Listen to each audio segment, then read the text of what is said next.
Hello guys, कैसे हैं आप लोग। आज हम लोग जनरल अवेयरनेस के 10 इम्पोर्टेंट क्वेश्चन के तीसरे क्लास में हैं। आज हम लोग तीसरा क्लास देख रहे हैं जनरल अवेयरनेस के जो 10 क्वेश्चंस लेके हम लोग आ रहे हैं सीरीज। इसमें से आपको मोस्ट इम्पोर्टेंट सब क्वेश्चन देखने को मिलेंगे जो क्वेश्चंस एग्ज़ाम में बार बार पूछे जाते हैं और इम्पोर्टेंट भी है एग्ज़ाम के पॉइंट ऑफ व्यू से।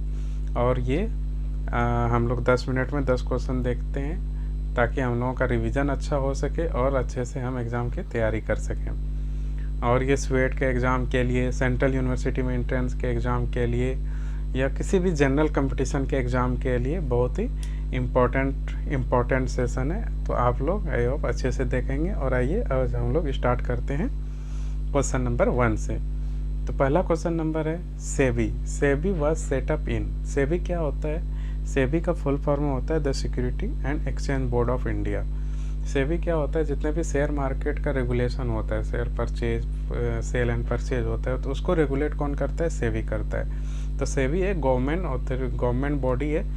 तो ये बोल रहा है कि सेटअप कब हुआ है। अगर यहाँ पे क्वेश्चन सेटअप का पूछा गया है, अगर ये क्वेश्चन सेटअप का पूछा गया और इस्टेब्लिश का, दो चीज़ होता है। अगर सेटअप का पूछा गया है तो हमारा सेबी जो सेटअप हुआ था 1988 में हुआ था। तो इसका करेक्ट आंसर क्या है हमारा? 1988। बट अगर पूछेगा इस्टेब्लिश कब हुआ था, तो हमारा जो सेबी इस्टेब्लिश हुआ था ये हुआ था 1992 में, क्योंकि इसको गवर्नमेंट ने रिकॉग्नाइज किया था एज ए पार्लियामेंट में एक्ट ला के। सेबी एक्ट 1992 में 12 अप्रैल 1992 को एक्ट आया और ये as a government body recognise हो गया। बस सेटअप कब हुआ था? सेटअप 1988 में हुआ। तो हमारा इसका पहले का क्वेश्चन नंबर 1 का करेक्ट आंसर क्या है? 1988। देन हम देखेंगे क्वेश्चन नंबर 2। क्वेश्चन नंबर 2 में पूछ रहा है 1 rupee note are issued by the. हम लोगों को सब पता है, हम लोगों को पता है कि 1 रुपीज़ नोट का सारे नोट जो इशू किए जाते हैं वो किसके थ्रू किया जाता है? रिजर्व बैंक ऑफ इंडिया के थ्रू किया जाता है। तो इसमें ये क्वेश्चन, ट्रिकी क्वेश्चन ये है कि 1 रुपीज़ जो नोट है क्या वो भी आरबीआई के थ्रू इशू किया जाता है? तो नहीं, 1 रुपीज़ नोट जो है वो इशू किया जाता है गवर्नमेंट ऑफ इंडिया के थ्रू। गवर्नमेंट ऑफ इंडिया के थ्रू 1 रुपीज़ नोट को इशू किया जाता है। तो 1 रुपी नोट कौन इशू करता है? गवर्नमेंट ऑफ इंडिया इशू करता है। और इस पे जो सिग्नेचर होता है, ये भी एक ट्रिकी क्वेश्चन था, हम लोगों ने पिछले क्लास में देखा था। तो इस पे जो सिग्नेचर होता है वो फाइनेंस सेक्रेटरी का होता है, गवर्नमेंट ऑफ इंडिया के फाइनेंस सेक्रेटरी का होता है, आरबीआई के गवर्नर का नहीं होता है। तो 1 रुपी नोट जो इशू किया जाता है ये गवर्नमेंट ऑफ इंडिया के थ्रू इशू किया जाता है। देन हम देखेंगे क्वेश्चन नंबर 3 जो कि 4 हो गया। As an export item of India, इसमें बोल रहा है as an export item of India which is passage occupy the top position in value. India जो एक्सपोर्ट करता है, तो इसमें इंडिया का सबसे ज़्यादा इंडिया एक्सपोर्ट करने में, मसाले एक्सपोर्ट करने में नंबर 1 पे है। वर्ल्ड का हाफ एक्सपोर्ट जो होता है मसाले का वो इंडिया से होता है। इतना इंडिया मसाले में एक्सपोर्ट करने में इसका वैल्यू है, योगदान है। तो इसमें मसाले में सबसे ज़्यादा कौन सा मसाला टॉप में एक्सपोर्ट किया जाता है इंडिया की तरफ से, तो वो पूछा गया है हमसे। As an export item of India which species को पता है टॉप पोजीशन। स्पेसिस में मतलब स्पेसिस में जो हमारा मसाले में है, मसाले के अंदर सबसे ज़्यादा कौन सा मसाला एक्सपोर्ट किया जाता है, तो वो हमारा है ऑप्शन नंबर बी, चिली। मिर्ची को सबसे ज़्यादा हमारा क्या किया जाता है? सबसे ज़्यादा एक्सपोर्ट किया जाता है मसाले के अंदर इंडिया से। ठीक है दोस्तों। देन हम देख रहे हैं एग्जाम्पल नंबर 5। क्वेश्चन नंबर 5 में हम लोग देख रहे हैं the 14 major bank of India were nationalise in the year. Nationalise मतलब होता है कि गवर्नमेंट के थ्रू, नेशनलाइज के थ्रू मतलब गवर्नमेंट को अपने अंदर ले लेना, गवर्नमेंट का कब्जा हो जाना, गवर्नमेंट अपने कंट्रोल में ले जाता है बैंक, तो उसको नेशनलाइजेशन कहते हैं। और प्राइवेटाइजेशन क्या होता है कि गवर्नमेंट का जो सेटअप है उसको प्राइवेट सेक्टर के हाथ में दे देना, तो उसको प्राइवेटाइजेशन कहते हैं। तो यहाँ जो नेशनलाइज्ड हुआ है, तो ये एक बार में 14 बैंक का नेशनलाइजेशन इंडिया में हुआ था। तो वो कब हुआ था? तो हमारा इसका करेक्ट आंसर है हमारा इसका करेक्ट आंसर क्या होगा? 1969 को 14 बैंक का नेशनलाइजेशन एक बार हुआ था 1969 में, जो कि इंदिरा गांधी की गवर्नमेंट थी, इंदिरा गांधी के गवर्नमेंट के अंदर नेशनलाइज किया गया था। ठीक है, देन हम लोग देख रहे हैं 6 number, question number 6। Question number 6 है, ये करंट से रिलेटेड क्वेश्चन हमारा है। The number of nationalise bank in India. India में अब नेशनलाइज बैंक कितना है, मतलब सरकारी बैंक कितना है, इसका कॉमन सेंस अगर लेमन लैंग्वेज में देखा तो सरकारी बैंक कितना है इंडिया में। The number of nationalise bank in India is, अभी नेशनलाइज बैंक हमारे इंडिया में कितना है, तो करेक्ट आंसर है 12, क्योंकि अभी बहुत सारे सेक्टर बैंक पहले 20 थे, फिर घट के अभी 12 हो गए, क्योंकि बहुत सारे पब्लिक सेक्टर बैंक जो नेशनलाइज बैंक थे उन्हें प्राइवेट के हाथों में दिया गया है। तो अभी हमारे पास करेंट जो बैंक है नेशनलाइज बैंक वो 12 में है। ठीक है, देन हम लोग देख रहे हैं क्वेश्चन नंबर 7।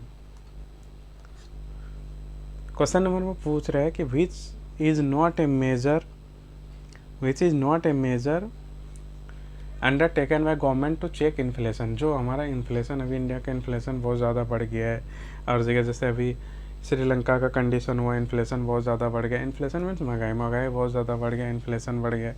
तो इसमें जो महंगाई नापने का, इन्फ्लेशन को मेज़र करने का है, तो इसमें कौन सा टूल्स यूज नहीं किया जाता है, किसको कंसिडर नहीं किया जाता है, तो इसका करेक्ट आंसर है इंक्रीज इन कंजम्पशन। अगर हमारा कंजम्पशन इंक्रीज हो रहा है तो इसका मतलब इन्फ्लेशन नहीं है, मतलब महंगाई नहीं बढ़ रही है, हम उसको कंसीडर नहीं करते हैं इंक्रीज इन कंजम्पशन को गवर्नमेंट के थ्रू इन्फ्लेशन को मेजर करने के लिए। ठीक है, देन है हमारा example number 8, question number 8, the market in which loan of money can be obtain is called. यहाँ बोल रहा है कि वो मार्केट जहाँ पे आप पैसे लेते हैं लोन के रूप में, जहाँ से आप पैसा बोरो करते हैं, तो वो कौन सा मार्केट कहलाता है। तो मार्केट दो तरह का होता है, एक शेयर मार्केट होता है, एक मनी मार्केट होता है। तो शेयर मार्केट या प्राइमरी मार्केट जिसको बोलते हैं, वहाँ पे हमारा शेयर का सेल होता है, शेयर के थ्रू, डिवेंचर के थ्रू पैसा लिया जाता है। बट जहाँ हम लोन लेते हैं, जो हम कैश लेते हैं, पैसे लेते हैं, तो उस मार्केट को हम लोग क्या बोलते हैं, मनी मार्केट बोलते हैं। तो the market in which loan of money can be obtain is called, तो वो क्या कहलाएगा, हमारा मनी मार्केट कहलाएगा। ठीक है दोस्तों, अब हम लोग देख रहे हैं example number 9, question number 9। Question number 9 में हमें पूछ रहा है small farmer in the country have been defined as those farmer having land holding of. मतलब ये पूछ रहा है कि हमारे इंडिया में जो स्मॉल फार्मर है, छोटे किसान है, उसको कैसे डिफाइंड जो किया गया है, उस डिफिनेशन में एक छोटे फार्मर को कितनी ज़मीन उसके पास होनी चाहिए जो वो स्मॉल फार्मर कहलाएगा। स्मॉल फार्मर वो कब कहलाएगा, उसके पास कितनी ज़मीन होनी चाहिए, ये हमसे पूछा गया। Small farmer in the country have been defined as those farmer having land holding, तो उसके पास ज़मीन कितनी होनी चाहिए, तो ज़मीन होनी चाहिए 1 to 2 हेक्टर तक उनके पास ज़मीन होनी चाहिए, 1 to 2 हेक्टर। इसका करेक्ट आंसर है 1 to 2 हेक्टर, जो कि हमारा लगभग 5 एकड़ बनता है। ठीक है, 1 to 2 एकड़, 1 से नीचे नहीं होना चाहिए, 1 मोर देन 1 होना चाहिए, और 2 तक होना चाहिए, अप टू 2 तक। अब बोलोगे 1 से नीचे होगा तो वो कौन सा फार्मर कहलाएगा, उसको मार्जिनल फार्मर बोलते हैं। कौन सा बोलते हैं, मार्जिनल फार्मर, ये याद रखिएगा। ठीक है, उसको मार्जिनल फार्मर बोलते हैं। 1 to 2 हेक्टर जो होगा उसको बोले 1 से ज़्यादा, बट 2 तक, 2 से कम या 2 तक जो होगा वो स्मॉल फार्मर को होगा, स्मॉल फार्मर कहलाएगा। लेकिन अगर 1 से भी कम है तो वो हमारा मार्जिनल फार्मर कहलाता है। तो ये हमारा करेक्ट आंसर बी होगा। देन हम लोग देख रहे हैं example number 10, question number 10, Maruti car are mainly based on. Maruti car जो है कौन सी टेक्नोलॉजी पे बेस्ड है, तो हमें पता है मारुति कार कौन सी टेक्नोलॉजी पे बेस्ड है। तो मारुति कार हमारा जो बेस्ड है वो जापानीज टेक्नोलॉजी पे बेस्ड है। कौन से टेक्नोलॉजी पे, जापानीज टेक्नोलॉजी पे। क्यों, क्योंकि 1982 में गवर्नमेंट ऑफ इंडिया ने मारुति सुजुकी नाम सुने होगा। सुजुकी जो जापान की कंपनी है उसके साथ ज्वाइंट वेंचर किया था कि इंडिया में हम जो बनाएंगे फ्यूल एफिशिएंसी वाला छोटी गाड़ी हम लोग डेवलप करेंगे मारुति कंपनी के साथ। तो गवर्नमेंट ऑफ इंडिया की तरफ से मारुति कंपनी थी एंड देन उधर से जापान की तरफ से सुजुकी। तो इंडिया का जो मारुति कार है वो मेनली बेस्ड है इस पे जापानीज टेक्नोलॉजी पे। तो ये आज के कुछ इंपॉर्टेंट क्वेश्चन थे जो हमारे एग्ज़ाम में बहुत ज़्यादा हेल्पफुल होंगे। आई होप आप लोगों को अच्छा लगा होगा सेशन।